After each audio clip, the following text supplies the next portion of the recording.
Señorita, acabo de cruzar la frontera y no me agarró la migra. ¿Usted cree que me puede ayudar con mis papeles? Tranquila, niña, yo tenía tu aplicación de asilo, te consigo tu permiso de trabajo, la residencia. ¿Eres casada? Yo te caso. ¿Hiciste los taxes? Me vas a firmar aquí. Ahí. No ponga su futuro en manos de inexpertos. Mi equipo de abogados licenciados en inmigración y yo abogaremos por sus derechos e intentaremos ayudarlo a alcanzar el sueño americano. Buenas noches, bienvenidos a Agárrate. Hoy es lunes 4 de marzo del año 2024.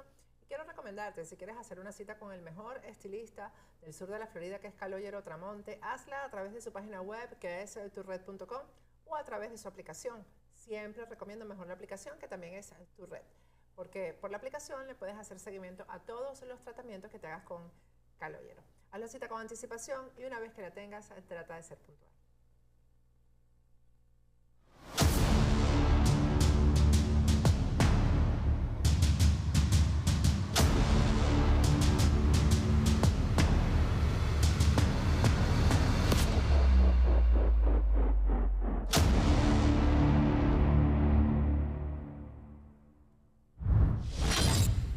Hasta a ti que me ves, hasta a ti te va a llegar.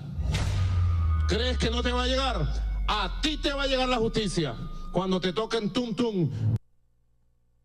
Buenas noches, bienvenidos a Agárrate. Hoy es el lunes 4 de marzo del 2024. Estoy acompañada por el teniente José Antonio Colina. Y esto que acabamos de ver, comenzando el segmento, es la amenaza que está sobre cualquier persona que al régimen le provoque secuestrar y llevarse para Venezuela. Estamos hablando, por supuesto, del caso del teniente Ronald Ojeda Moreno, secuestrado y asesinado en territorio chileno. Buenas noches, Colina, ¿cómo estás? Buenas noches, Patricia. Un placer saludarte a ti y a toda la audiencia de Factores de Poder, especialmente a los de Agárrate. Bueno, vamos a hacer una especie de análisis de lo que ha ocurrido. Ya ustedes están siguiendo la noticia y cómo se está desenvolviendo esto, ¿no? Desde el día viernes que apareció el cadáver de Ronald Ojeda. ¿Por qué hago así? Por esto de apareció. Todo ha sido absolutamente contradictorio y vamos a poner en contexto y en contraste las informaciones que hasta ahora se han recibido oficialmente. Lo primero que yo, como periodista de investigación, tengo que decir, y lo digo con responsabilidad, es que no le creo al fiscal. No le creo al fiscal del caso, Héctor Barros, es que se llama, ¿no? Sí. No le creo. En todas las declaraciones que ha dado ha sido contradictorio, ha mentido en algunas cosas y desde el principio, el viernes, por cierto, que hubo gente que, bueno, hay de todo en los comentarios, ¿no? Y hay de todo en la gente que sigue este tipo de contenido que hacemos, que me responsabilizaba a mí de haber dicho una mentira con respecto a la localización o no del cadáver, Colina.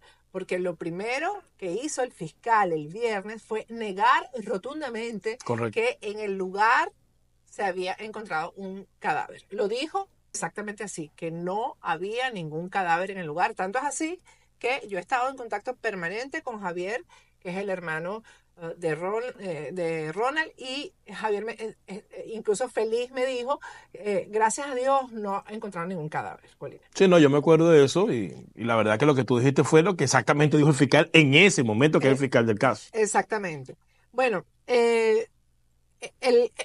fue una gran irresponsabilidad incluso con la familia. O sea, es entusiasmar a la familia, o por lo menos darle una esperanza a la familia de que no apareció Ronald Ojeda muerto, para después decirle, no, si apareció Ronald Ojeda muerto. O sea, una irresponsabilidad muy grande por parte del fiscal.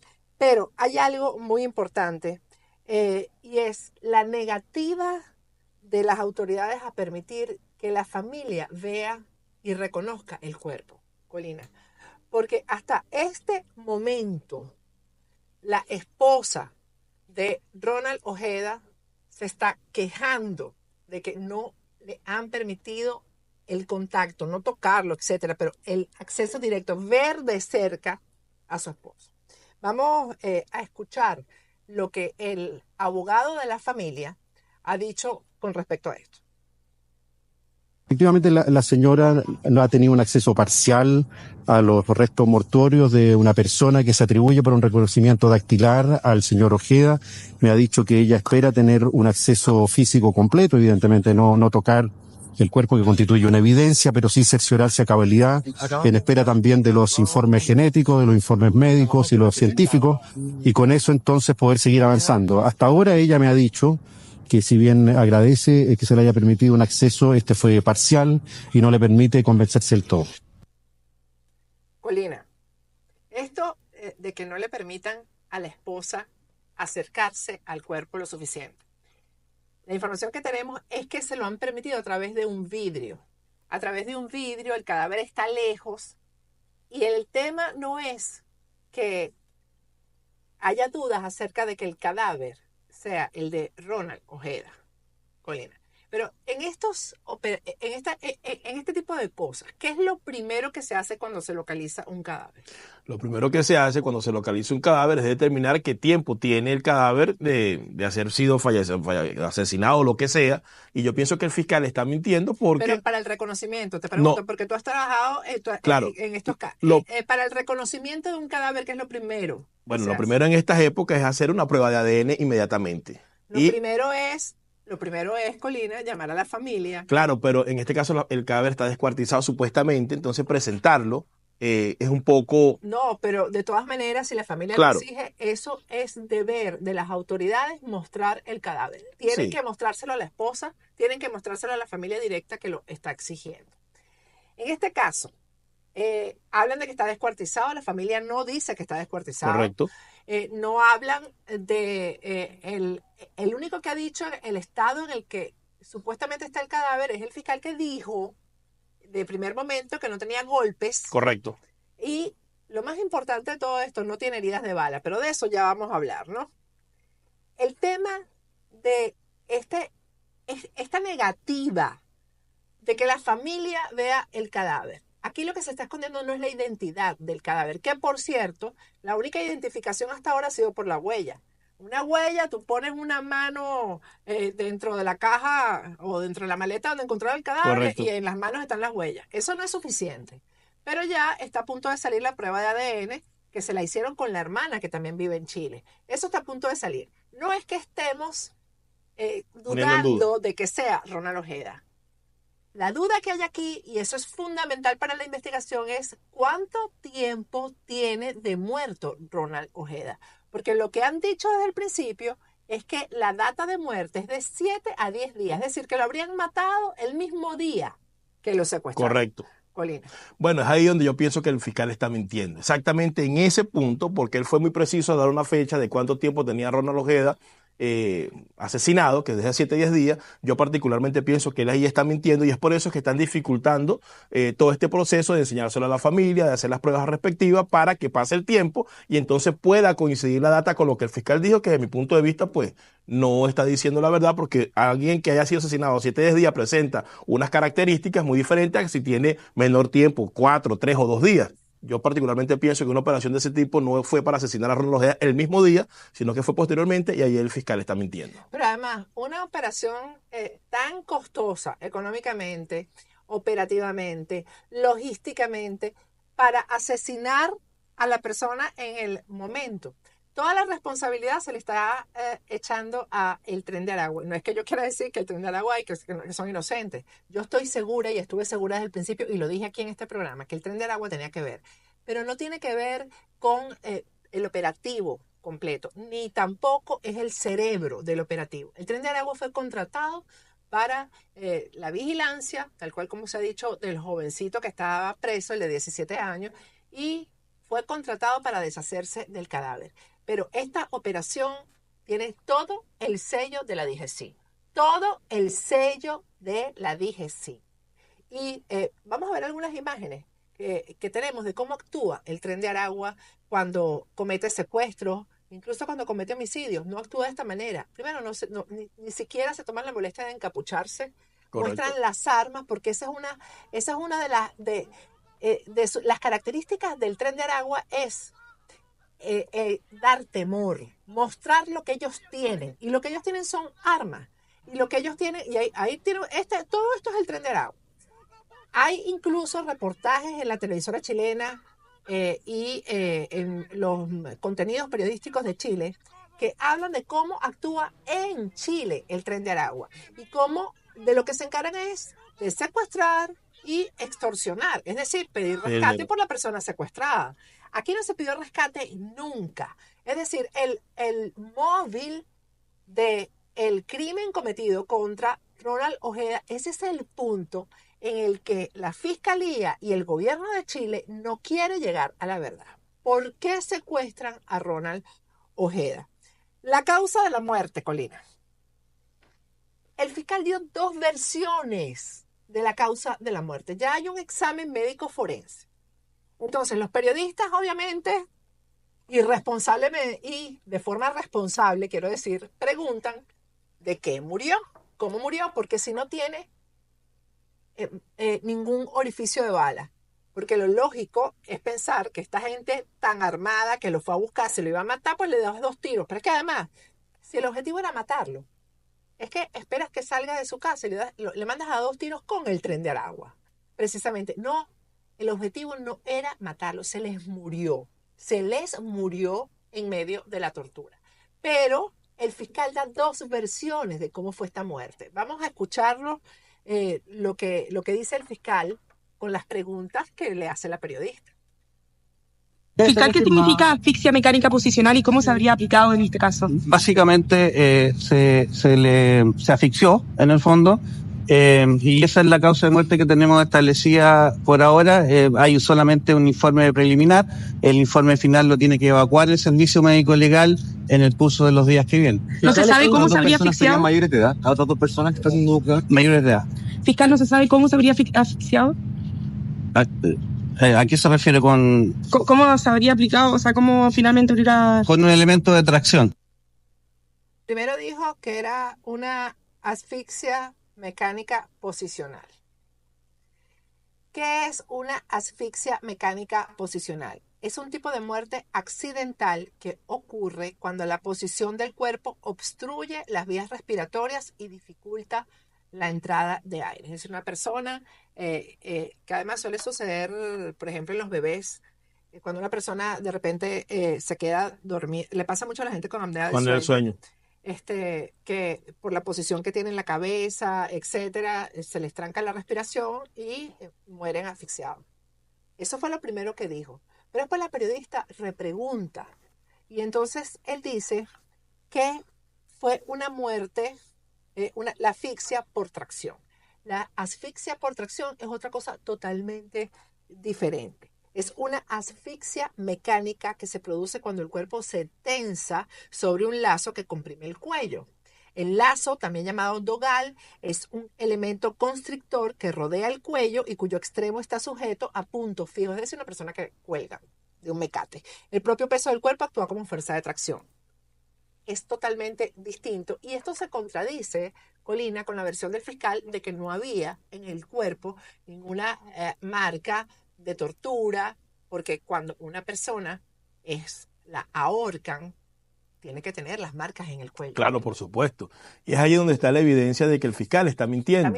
Porque él está contradiciendo sus versiones. Y esto de la asfixia mecánica posicional también ocurre cuando las personas las drogan, que es muy factible que a Ronald lo hayan estado drogando para interrogarlo, para sacarle información. Y para mantenerlo tranquilo. Exactamente. Y entonces la posición pues haya podido obstaculizar pues las vías respiratorias y haya fallecido. Entonces el fiscal, desde mi punto de vista, igual que tú, considero que está mintiendo y esa mentira va enfocada en tratar de cubrir algo, no responsabilizar políticamente al régimen de Venezuela, que es lo que yo creo que está ocurriendo, y por eso es que lo vemos tan errático. Claro, para quien no sabe, lo escucha y piensa que está haciendo lo necesario, pero para quien tiene un poquito de conocimiento, se da cuenta pues que está contradiciendo su propia versión.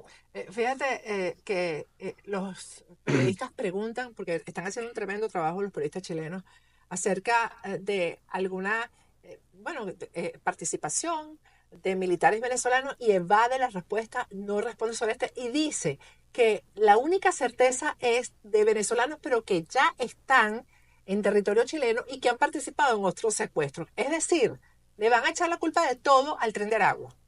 Es decir, el Tren de Aragua hizo esto de principio a fin, cosa que no es cierta. Y es una versión que definitivamente no se puede admitir.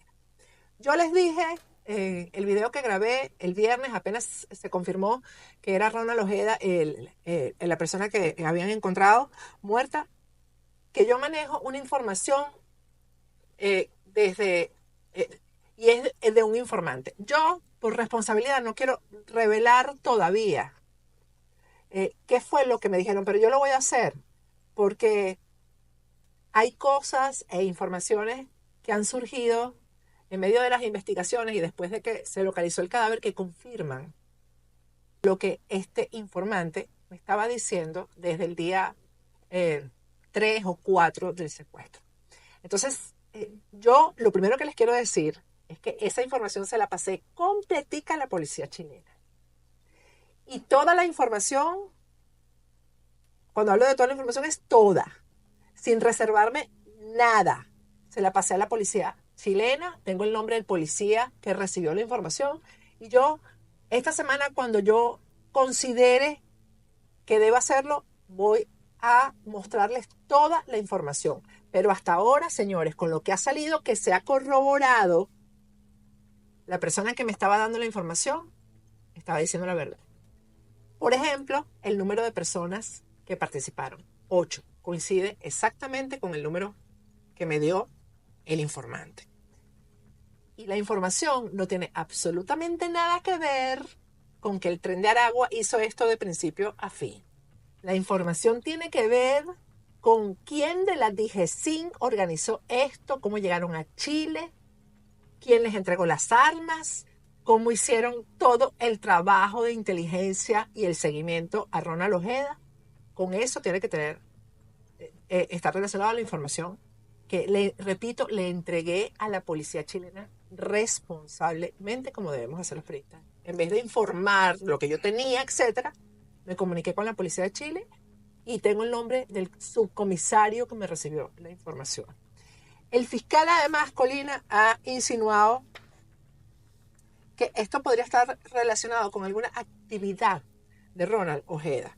Esto lo tengo en transcripción, no conseguí el video porque es que también hay demasiada información en todos los medios chilenos y me costó conseguir el video. Pero tengo la transcripción que me mandaron de que lo que dijo el fiscal Héctor Barro. Héctor Barro, sí.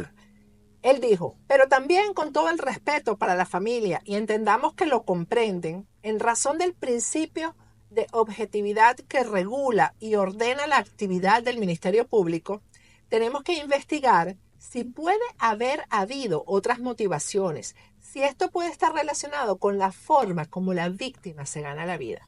¿Qué están insinuando con esto, Colina? Bueno, están insinuando que Ronald estaba metido en actividades delictivas, que estaba vinculado al crimen organizado dentro del propio Chile, lo cual es completamente inaceptable. Es completamente inaceptable porque aquí hemos hablado, inclusive otros militares que lo conocieron como lo he conocido yo, del talante moral y lo intachable que era Ronald Ojeda como militar, como persona, como ciudadano y como cabeza de familia. Entonces esa declaración del fiscal es completamente inaceptable.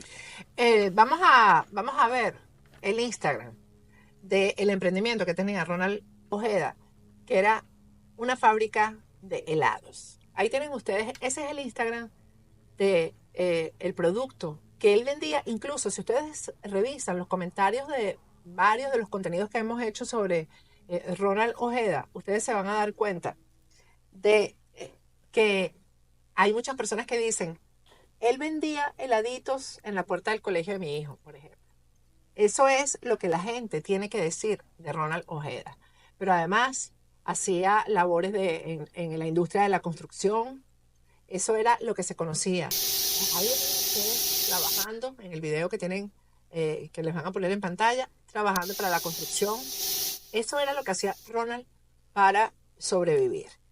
No sé si ya pusimos, porque tengo un poco de desorden aquí con el material que escogimos, pero no sé si ya pusimos la declaración del abogado, producción, que habla de que la esposa se ha quejado. ¿Lo pusimos ya?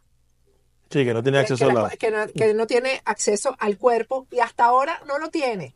¿Y qué está pasando con eso? Que van corriendo los días, claro, del deterioro del cuerpo. Van corriendo los días para ellos poder decir, no, el cuerpo estaba ya, porque tenía de 7 a 10 días, y ya por eso el cuerpo está absolutamente avanzado, deteriorado. Bueno, hay algo importante que a mí me parece que puede salvar la causa, porque yo de verdad no tengo esperanzas en que aquí al final se diga la verdad, porque la verdad va a poner al gobierno de Chile y a las instituciones de Chile muy mal, porque en territorio chileno entraron funcionarios enviados por Granco, señores, a cometer este crimen.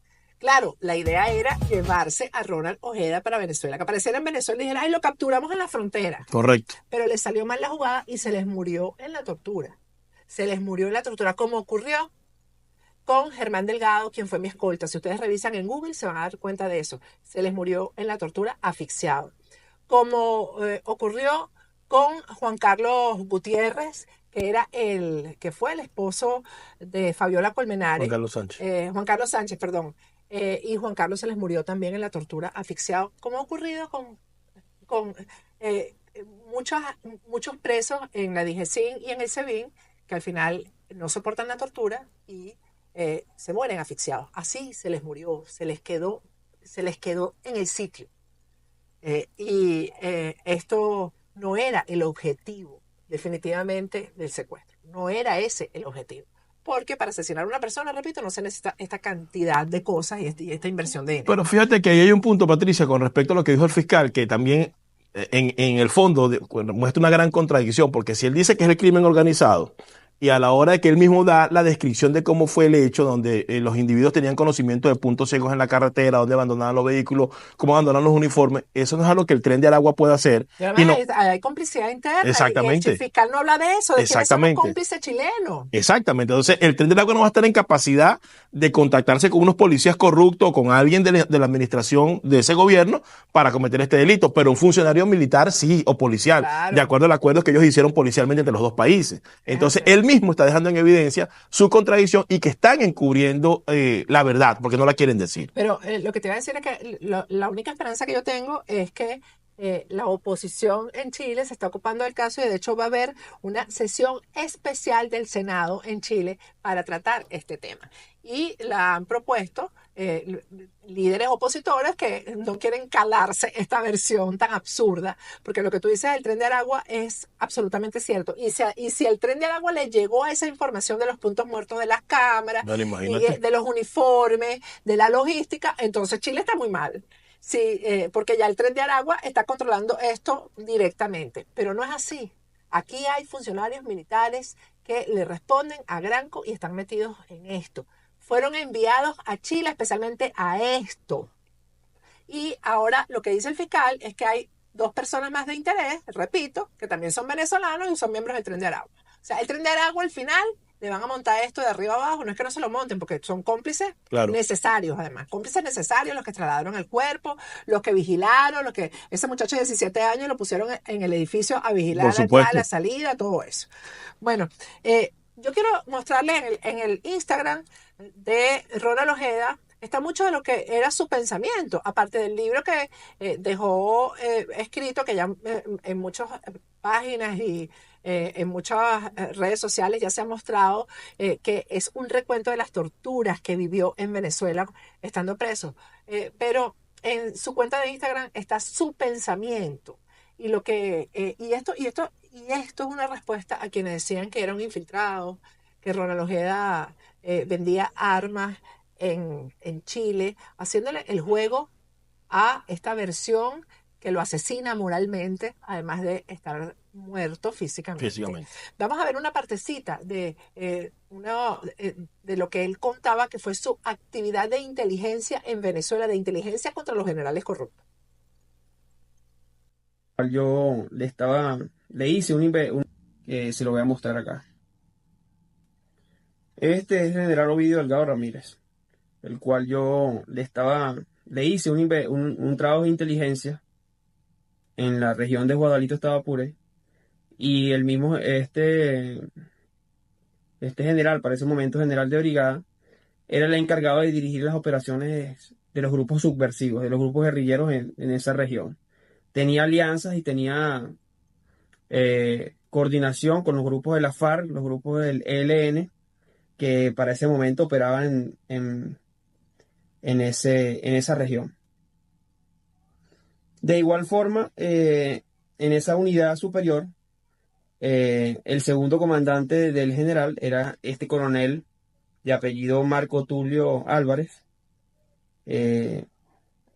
También yo le estaba haciendo un trabajo de inteligencia. Dicho trabajo de inteligencia fue, al momento de mi secuestro por los grupos del DIGESIN, fue tomado por ellos y me amenazaron con eso, que porque yo estaba haciendo ese trabajo de inteligencia en contra de los oficiales. Bueno, resulta que al tiempo el mencionado coronel, Marco Tulio Álvarez, fue detenido en la población en la región del estado de Anzoátegui por contrabando de combustible. Bueno, aquí hablé con un pequeño ejemplo de lo que es la vida militar o el submundo militar que la ciudadanía desconoce y que es una realidad dentro de la Fuerza Armada. La Fuerza Armada. Bueno, este es el tipo de militares que no le gusta el régimen. Por supuesto. De hecho, hay un comentario importante porque precisamente ese general que fue jefe de él fue el que lo involucró en esa primera supuesta intención de golpe de Estado y es el que se lo entrega a la DIGESIN, ese general Ovidio Delgado Ramírez.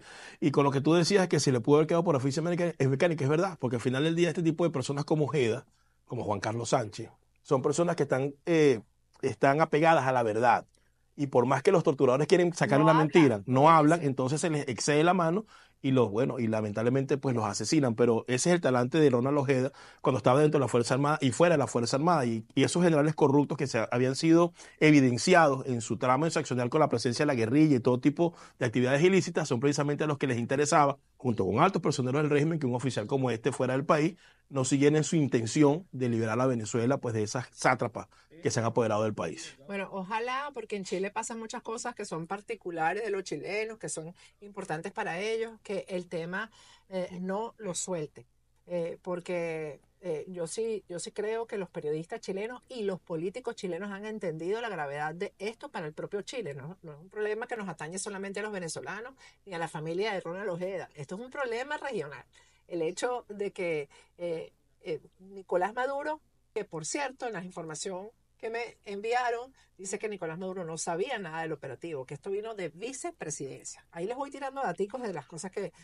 ¿Y de quién depende Granco? De Delcy Rodríguez directamente, porque se supone que él depende de Hernández Dala, pero es que él no le responde a Hernández Dala. No, depende de vicepresidencia. Pero hay un dato importante, Patricia, que Delcy Rodríguez junto con Jorge Rodríguez tienen muchos amigos, aliados dentro del plan ministerial o el gabinete ministerial de Boric, porque son del Partido Comunista. Bueno, ahí está. Y por cierto que alguna periodista por ahí ha hecho unos esfuerzos que son bien extraños en sacarle las patas del barro a Granco en esto. Yo me estoy preguntando muchas cosas y cómo hubo ciertas periodistas que intentaron desinformar desde el principio con respecto al secuestro, porque no se imaginaron nunca que Ronald iba a aparecer muerto. Es correcto. No se lo imaginaron. Bueno, vamos a cerrar el segmento del día de hoy. Nosotros, por lo menos, ni Colina ni yo, ni este canal, vamos a dejar el caso así. Nosotros vamos a seguir y vamos a insistir en que se le llegue a la verdad. Y ojalá, repito, los sectores de interés en Chile, los opositores, los periodistas, no suelten el caso, porque es la única manera de que al final... Por cierto, Patricia, en base a la información que tú manejas y que sabemos que es fidedigna, es que le hemos exigido al gobierno de Chile, en este caso el presidente Boric, como organización, a que no encubra el régimen de Maduro y que diga la verdad. Porque en base a esos datos que tú tienes, que son muy precisos, sabemos que lo que están diciendo no es lo correcto. Así es. Y hay datos que son tan precisos, como dice Colina, que pudieran haberle llegado a mucho antes de encontrar el cadáver. Correcto. Encontrar, en vez de una persona secuestrada, un cadáver enterrado. Bueno, vamos a cerrar este segmento con un video que publicó en su oportunidad Ronald Ojeda y que habla mucho de lo que era su pensamiento. La tiranía es débil. Carecen de una estructura moral sólida. Llegan por la usurpación y la corrupción del poder. Su Dios supraterrenal es parte de una construcción ideológica, el cual tiene como mayor mérito dejar multimillonario a un tuerto, un pollo, una enfermera y las acciones más grandes de Abom dentro de su familia. La hoguera encendida para cobijar a todos los grupos guerrilleros, narcotraficantes y su amplitud a un margen formal miliciano. El actor principal que lo preside, un mediocre con el único talento de acusar a un enemigo externo imaginario. El segundo al mando goza de un expediente donde no ha podido superar sus miedos y lo atormenta una vacinilla. Su logro más prominente es ser presentador de un programa de chisme con audiencia prepagada y coaccionada. Todos los demás son seres frustrados movidos por sus resentimientos, el gusto por la vida cara y los lujos, la proeza de aprovechar el poder en beneficio propio. Todos en general utilizan el aforismo Chávez como una ordenanza impartida espiritual.